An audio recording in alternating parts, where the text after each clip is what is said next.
experience-driven design of ubiquitous interactions in urban spaces. Oh, okay, once in urban spaces, right. So that's an experience. Sorry about that. So we took this photo yesterday at the end of the seminar, and I must say that we really had a wonderful, wonderful team. 18 people finished the work, and we were really happy to work with this very enthusiastic bunch of people. So it was really, really a good week, we think. So the project task that we had for the people was called Connected Cities, and the aim was to create a concept for how people can connect between cities, how they can feel connected with people in other cities. So the context of use would be a public space in the city, and the idea was to use some kind of ubiquitous technologies in the concept, whether real or imaginary. And the approach was very much user-centered, so we really took the user's needs as a starting point, and specifically we wanted to look at what kind of experiences people could have while they are connecting to other people in other cities. So we call this experience-driven design, and the idea there is that we take specific types of experiences as a starting point or as design inspiration, and then the teams designed their concepts based on these experiences.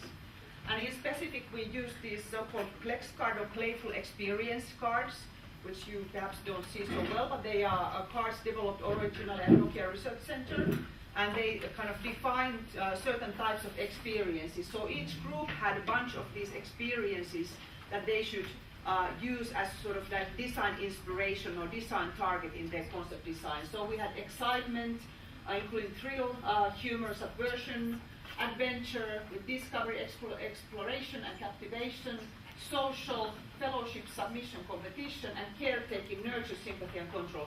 And while our teams are explaining their concepts, they will refer to some of these target experiences in their project descriptions. Okay, so what we did in practice during this week. Okay, it was a tight week and tight schedule, and we wanted to cover fully the user-centric design cycle as far as possible. So in the beginning, we had this exploration of potential contexts, like getting to know the city of Oulu, and because we wanted to include this in the wild aspect and users' perspective there. So we wanted the students to get familiar with the environment. Then we did, or students did, interviews of citizens in Oulu, and really interesting cultural findings in there.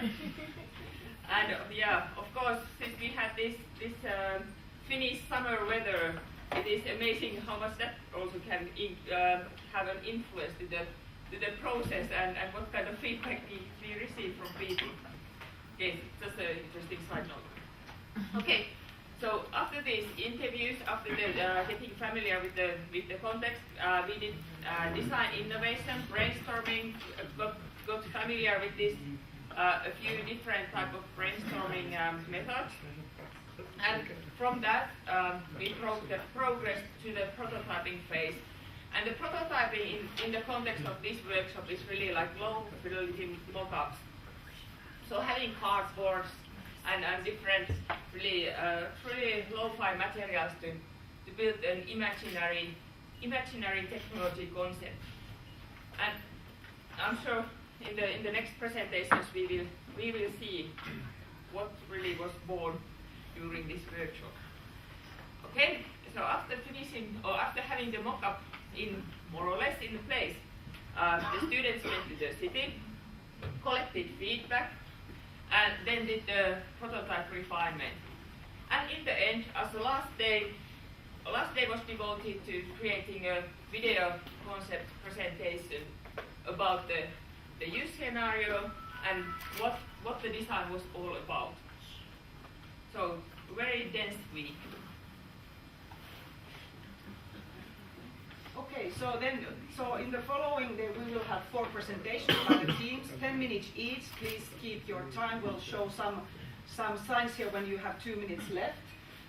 So we have teams called Torimaki, the Banters, Mini and Common Stock, and their respective concept names. But we won't go into more detail here because they will explain these concepts in a minute. And okay, finally, just showing you some glimpses of the fine week we had. So I want to thank once more the students of our workshop. It was really fun. I hope it was fun for you. It was also hard work, but now we'll let you come and continue and present your concept. So Torimaki, please come on stage. So I will start explaining how we went about during this week and show you some pictures before we explain our concept and in the end show the video. So we have the 3 Plex cards: competition, friendship and submission, and we got back to these 3 categories quite often, and yeah, it did inspire us in the end, and once more we got back to these categories. So on the first day we got out and discovered the context, and our context was the market square where this police guy is standing. Yeah, we just collected some impressions of the city before, and then we asked people that, well, what do you do there? And how often do you come to this place? And yeah, well, is it for leisure or business? Do you shop there? And that influenced our concept afterwards. So a few pictures of the brainstorming sessions. We did this method called the 6 thinking hats, and to criticize the concept or come up with other aspects we didn't think of before. And photo collage. We played some Lego, that was the most fun part, I guess. And well, that was a very cool method with random words. There were 2 words, and they got us thinking in different ways, and really crazy ideas came up there. And then we built our prototype. Do we show it yet? We could do. Yeah, please.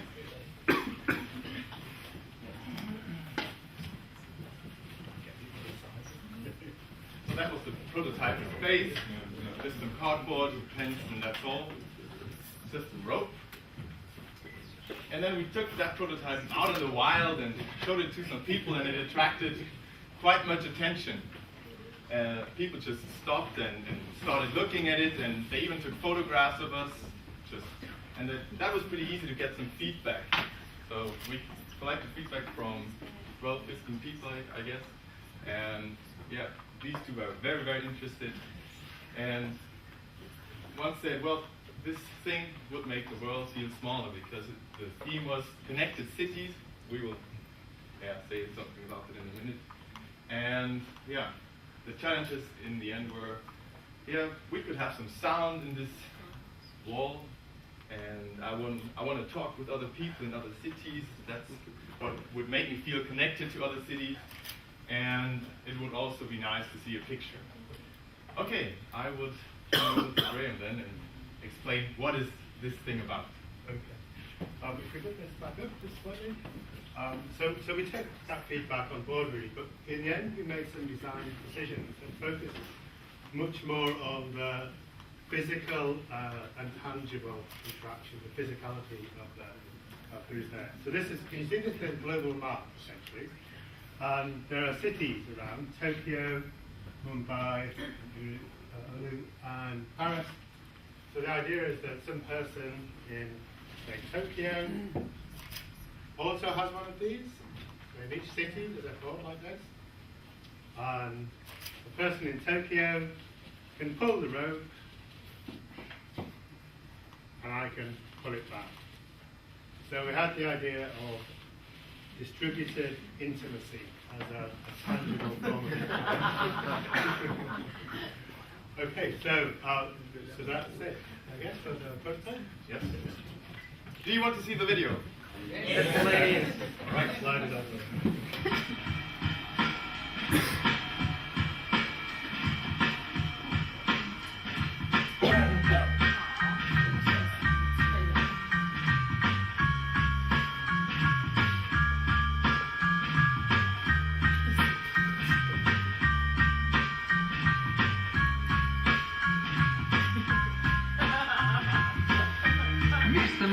tiedän, ollaanko jo siellä?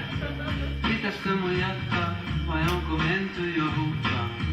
Miten mä sen tunnen, jos mä löydän sen? Mistä tunnen onnen, kun mä ohi kävelen? Opasta mua aurinko, mä pelkään pimeää.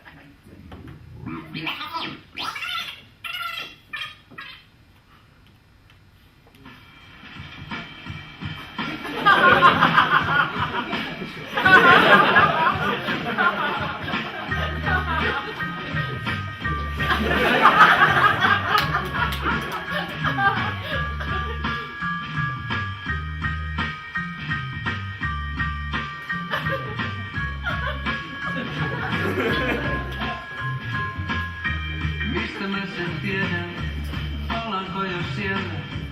Pitäisikö mun jatkaa vai onko menty jo hukkaan?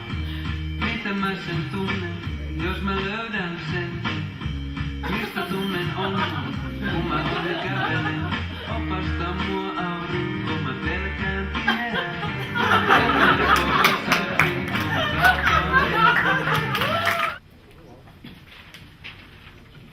Okay, good morning everyone. So we are the Banters and our project name is Virtual Garden. So as Kaiser said, the main idea was to find a design and make a prototype that would enable the connection between two or more cities through ubiquitous computing.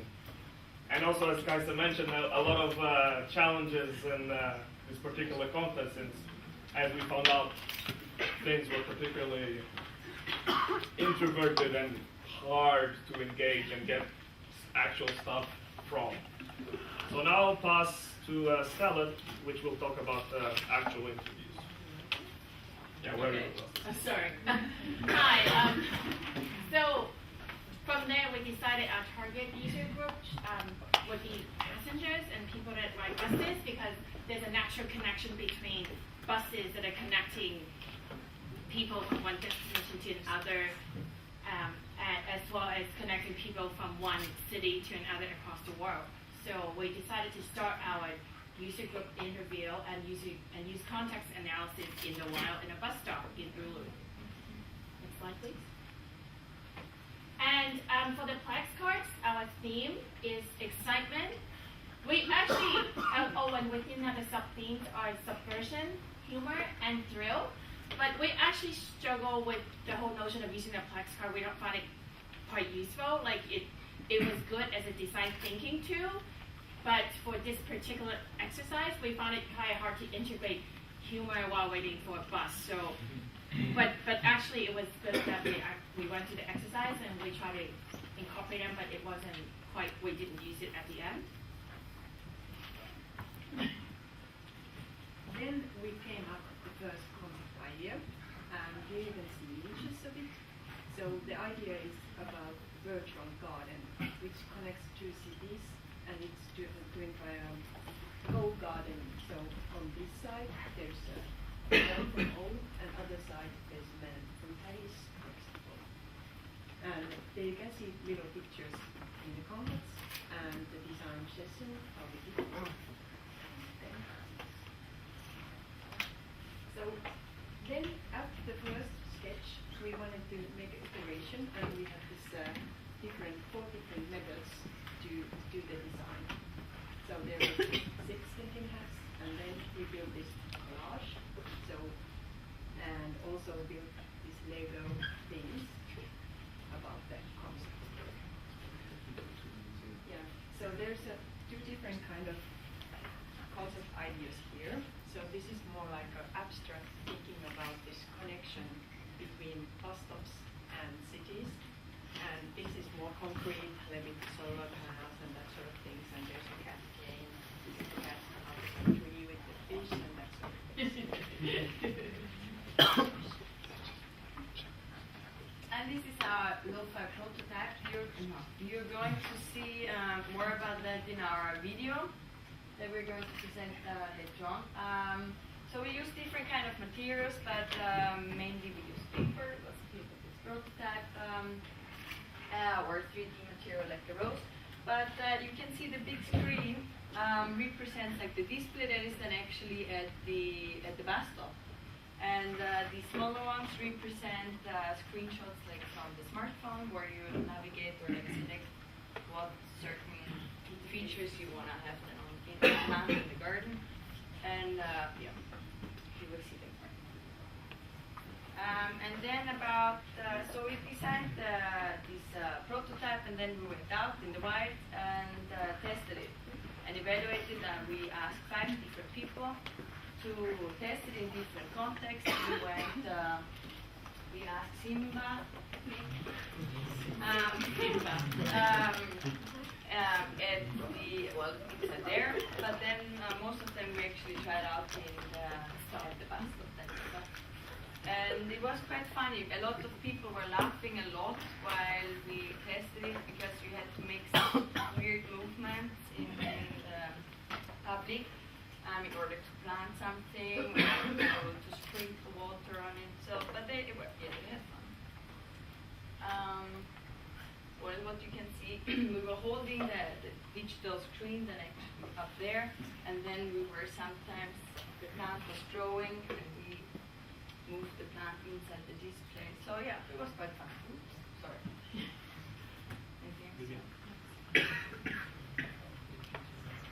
We didn't have a chance to record the voiceover, so I'm the voiceover. Okay, so this is our virtual garden.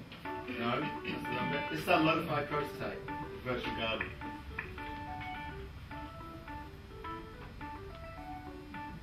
We conducted a user study at bus stop, and yeah, we spoke to loads of different people, you know, older Finnish people, young Finnish people, an Arabic person. I think there were 6 in total. So you're about to see a stop motion animation, lo-fi version of what we did at bus stop. This is our virtual garden smartphone application. The paper represents the display. There will be one of these in each city. As you can see, after you plant a flower, you need to do the digging gesture to get the flower to grow. After you've done the digging, it will grow. Then to make it get bigger, you need to water it.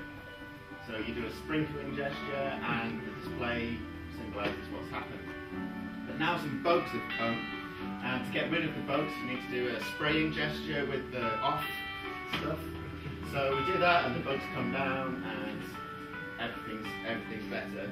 And now we're working towards getting the perfect garden with lots of flowers, everything's blooming, and here you go. You can see this from both sides. So based on our user evaluation, we made certain changes. These involved some quite intensive discussions. They were kind of meta discussions, high-level discussions. Not arguing, but it was quite intense. But we agreed some basic changes off the back of those discussions. One of the changes was just to totally exclude the smartphone. We wanted to get rid of the smartphone and move towards a kind of gesture-based interface. Another one was more focusing on connections between people, because although people had fun, they didn't really seem to be that connected. And the main things we really wanted to be more organic, both in the design, the interface, and the concept. Version 2 might look something like this. So here you can see 2 different cities interacting with each other. On one side Paris, on the other Ulu, here and here. The interface allows collaboration between both cities. The collaboration takes place between both cities, between all kinds of different people there. The interactions are controlled by gestures, although as you can see we're using pens and a piece of glass. It's not very high technology at the moment. We're aiming to connect people, and it actually happened. There were, I think, a few of you joined in the game while we were doing it, and we didn't plan that, but it did happen. The virtual garden grew. It grew naturally, collaboratively, and there was an evolution from either side interacting with one another. It felt like everyone was intrinsically connected. It felt like our design iteration worked. This is the virtual garden. inspired by bus stops and connections, where the banters, and you. Alright, good morning. So I'm Taranga Vijayatilaka presenting today, and along with my friends Leo and Tonya, and we are missing one member actually. Finnish Mosquitoes hasn't been kind enough to us, so in the midway we had to work with three of us. But anyway, I think we did good work. So with all of us, we are UBI. So just like everybody else, I think you guys must have an idea about what we have done so far. So we are trying to connect cities, and actually our theme was we are taking and the text cards that we used for our prototype was nurture, sympathy and control. Actually, control was not really something that seems to be going along with the theme. So we decided to keep it there, and also we decided to use expression as a substitution, but that didn't also work. So we mainly focused on nurture and sympathy. And actually, on the very first day, we went to the marketplace, and that was our context. And our target user group was people who are taking care of others, which is totally the idea of taking care of the cities. And by that way, we could find some theme to connect cities and connect people in the cities. And this is a bunch of people that we interviewed. There were 5. Actually, on the very first day, surprisingly, we didn't find it that difficult to interview people. Only difficulty we had in the interviews was trying to translate. Actually, Sonia trying to translate, and we tried to take down notes. But actually, we didn't have a second Finnish writer, so that was a challenging part. So we didn't we gave up translating. So we chose just the people who really spoke English. But that was not really hard. But on the marketplace, we did find many people who were taking care of each other, which was surprising. Actually, we saw parents, we saw caretakers, like by employment, they were taking care of the blind people. It's surprising again. I mean, and we saw babysitters, and it was very, very sort of enlightening to us. And but all in all, in our conclusions, we found that food is something that connects people. They knew they'd been to marketplaces somewhere else. So that was interesting to find. And at the end of this day, we wrote our observations and everything we saw. And then in the background image, you can see that the theme we sort of found, that marketplace is a place where connect emotions, actions, and places and people together. And so basically, we found few challenges and opportunities. So basically, these are that. And opportunities being those in the talk, and challenge, language and the time difference, we found it a bit challenging. I think that those were the ones we really try to address there. So after that, we brainstorming. I think other groups discussed what are the methods used. So this was one of the things we did. But actually, what happened to us during this one of those methods was it was random words, and then this word suddenly popped up, pouring rain. So somehow we came up with the idea of using an umbrella. So we proceeded with that. And now we have food, actually. So we identified food. So there are 2 places, basically these pictures of one place and one second place. And there are stories in different places which was created along the food they buy and food they eat in the marketplace. So basically food is our main connecting theme of marketplaces. And then we build our prototype, and we will be showing our prototype in a future slide. So again, we build our prototype, and then we brought it to downtown. Then we again managed to interview 5 people. Then again, they found our prototype funny, which was sort of motivating to us. And on this day, even though it was a sunny day, which we did the interviews, it was really, the then Finns went back to their normal behavior, which was really hard to find. So we had to run after about 15 people to find 5 out of them. But anyway, so basically, we did 3 kind of methods for their feedback. One thing is this Primo method, and we also used the one-to-one oral interviews, and then the next thing, which we're going to see which I'm going to show in the next slide. So basically, in this one, as you can see, almost all the feedback is focused towards that way, which is sort of happy, funny, curious, inviting. So we thought that it is sort of motivating for us and motivating for the prototype to be used in the future. And on the other hand, we gave them a bunch of fantastic words for them to put our prototype in. But apart from being the first four positive, but our main goal, which was connecting, was not exactly embedded in our prototype. So we had to refine our idea after the user evaluation. So this was that. So I will explain the basic functionality of our prototype, which is Margatrella. And so we made some changes, and this is that. So our prototype is basically an umbrella which has two surfaces, and it is a storyteller, as in the draft that I showed you before. It's a storyteller and a story collector. And there's a microphone over here, and on the outside there's a sort of a display which changes, which shows the images about the food, and it has a speaker which tells a story. So when a person approaches this umbrella, it starts telling a story about a food from somewhere, and he gets excited about it, and he starts listening to it, and then he can start to record his own story. And in order to keep this whole concept human, not technical gimmicky, we decided to use human commands. For example, we decided to use Margatrella listen and Margatrella thank you. Actually, listen is to start recording, and thank you to stop the recording. And then that story will be flown to another place, and another person from that place can listen to that story. So this is the story of Margatrella. Please listen.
So, Oulu is a city with many sides. Beautiful architecture, nice parks, always very good weather. And there's actually a lot more than that, as we discovered while starting this workshop.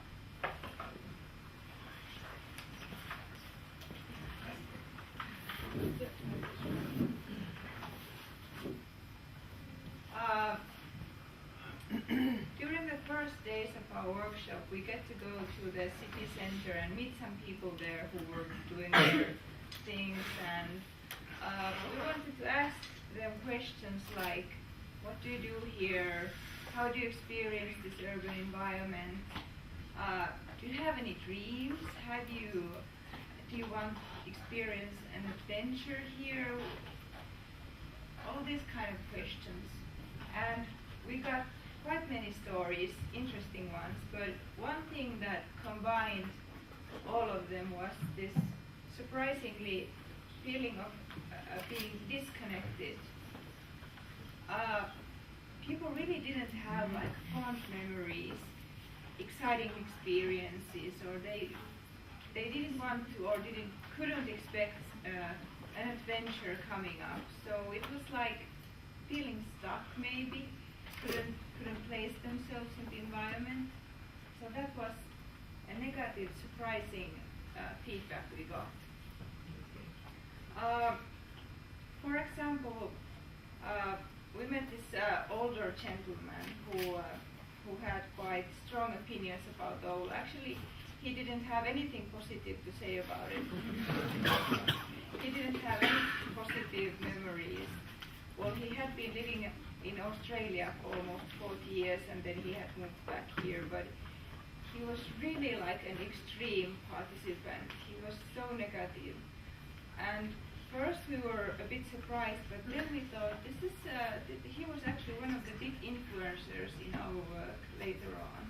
He wanted to experience something from Australia. He wanted to feel the weather, the environment, but Oulu seemed to be like a dull, really bad place. So, and then we met two girls who were working at the center, and I guess they were having okay time, but they were very anxious to get home. They didn't want to stay after work and experience something. They couldn't see, like, is there any adventure really there? So combining like experience, discovery, exploration, captivation, those weren't the things that people could like combine at the city center. And that was the starting point of our concept. We wanted to kind of solve that problem.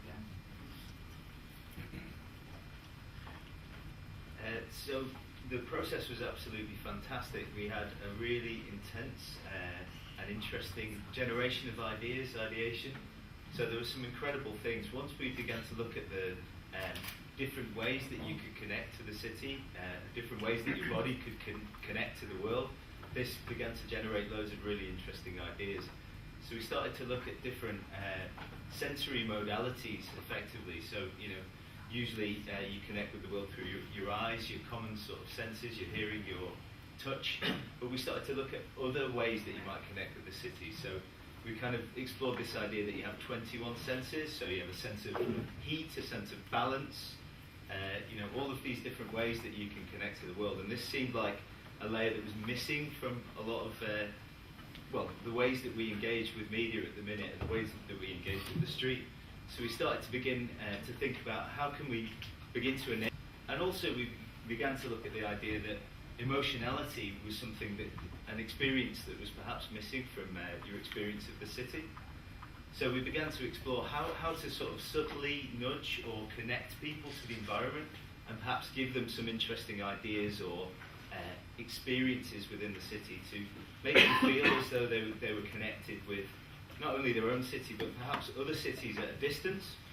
So the idea of using artifacts emerged. Funnily enough, quite independently, the idea of an umbrella seemed to emerge as this kind of metaphor to kind of cover what we were talking about. So the idea of connecting through different sensory modalities to the urban environment. So the idea of emotional engagement, the idea of activating space became very important for us, and the idea of presence at a distance, so to connect or entangle with other cities all over the world. So the idea of ambient awareness started to be bandied about, and we like this idea of the urban environment just subtly giving you information, sending ideas, allowing you to make better decisions. So from here we began to develop our prototypes. We went out into the street and experimented, and we moved forward.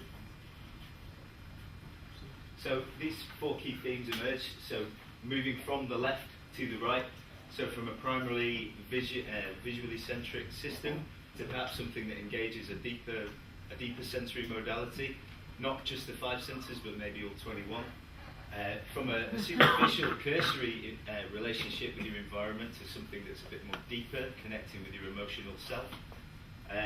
From a direct, as in advertising and information being pushed very centrally to your attention, to something being a little bit more in your surroundings, perhaps subtly just helping you make decisions in a better way or understand, feel a connection to space. And from the very outwardly and very open to something that was a little bit more connecting to your inner self, your inner world. So obviously this is a design challenge, but this is an exciting area. So we're beginning to pull together a vision for these kinds of ways to engage with the environment. So we think these kind of shadow triggers can make our idea go on. So when you're in point A and you want to go to point B, not necessarily walking, just it's a task, it's whatever. And maybe with these shadow triggers, instead of going from A to B, which is your routine, you can go from A to C. Oh, what is the C? The C is here. And all this change, it's because of this shadow, this indirect, this, yeah, the word shadow. And so let's move on. Let's make things. Let's get our hands dirty. So I think Marco is going to tell you about our prototypes. Yeah. So we did a case study Thursday afternoon where sort of umbrella as a mediating artifact of global weather. So we set up 8 umbrellas to a bridge. And the point here is that the umbrellas that are open with a certain city label, there's rain at the moment there.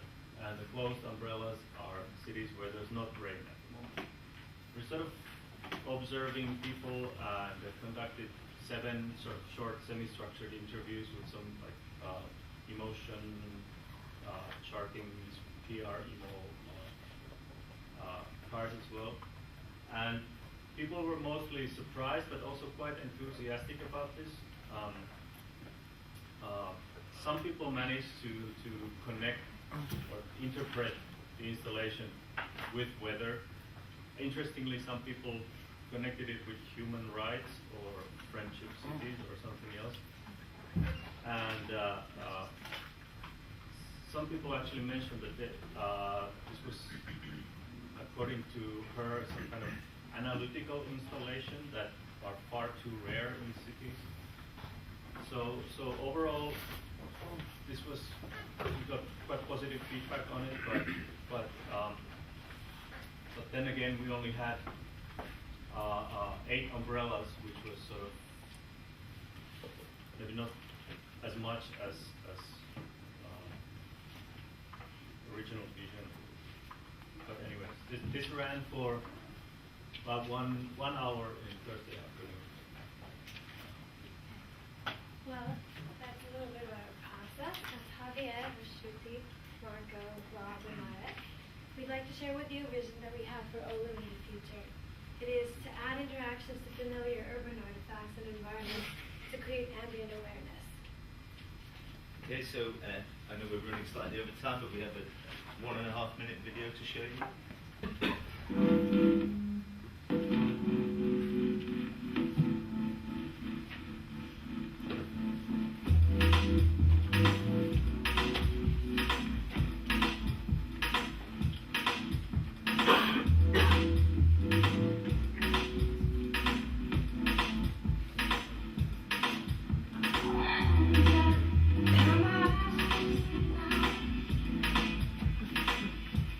Shut it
very much, Julie.